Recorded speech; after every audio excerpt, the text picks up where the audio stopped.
საქართველოში პირველად 19-24 სექტემბერს ტურიზმის კარიერის კვირეული გაიმართება. კვირეულის დეტალებზე დღეს ტურიზმის დეპარტამენტის ეროვნული სააგენტოს თავმჯდომარე მაია სიდამონიძემ ისაუბრა.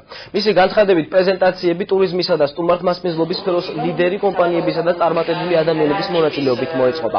კვირეულის ბოლო დღეს 24 სექტემბერს კარიერის დღე გაიმართება, სადაც ღონისძიების მონაწილეებს საშუალება მიეცემათ შეხვდნენ დამსაქმებლებს ტურიზმისა და სტუმართმასპინძლობის სფეროდან, საგანმანათლებლო დაწესებულებებიდან, ასევე გაისაუბრონ მათ დაუტოვონ საკუთარი მონაცემები და შემდგომში მიეცეთ დასაქმების შესაძლებლობა.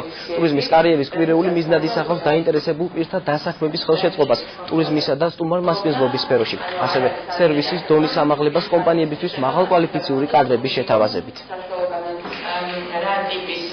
23 სექტემბრამდე ამ კვირეულის განმავლობაში ჩატარდება სხვადასხვა სემინარები და პრეზენტაციები ილიას უნივერსიტეტის აუდიტორიებში და იქ დამსწრეებს ექნება საშუალება გაიარონ ტრეინინგები როგორც CV-ს დაწერის მომზადებაში, ასევე სამოტივაციო წერილის შედგენაში და ინტერვიუს გავლის სხვადასხვა სპეციფიკაში, რაც მათ მომავალში დაეხმარებათ, რომ აპლიკაციის პირველი ეტაპი წარმატებით გაიარონ სხვადასხვა ვაკანსიებზე.